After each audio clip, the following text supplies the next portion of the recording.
Inspiration on how to enhance your product can come from anywhere. You might be browsing a review site or reading a support ticket when you see something that creates that spark. When that happens, you want to log the idea so that you don't lose it. Well, now you can do just that with the new Chrome extension in Aha Ideas. You can open it from any web page. Yes, any web page. So you can imagine the possibilities. Here, I am in an email and I just got this great idea to compare performance across different bikes. So I'm just going to start to copy and paste relevant information from this email into my idea submission form, which this idea submission form is going to be the exact same that you would see if you were logging an idea in your ideas portal.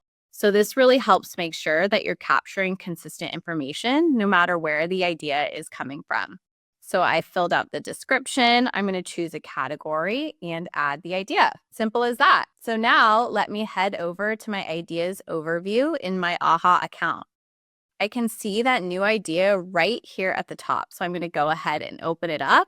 And you'll notice that I have a handy link back to the original source. So now I can start to review this idea alongside all of the other feedback that I have captured. This is really going to help me prioritize all of these ideas in one central place and decide which ones to promote to my roadmap. So go ahead and give the new Chrome extension for Aha Ideas a try today.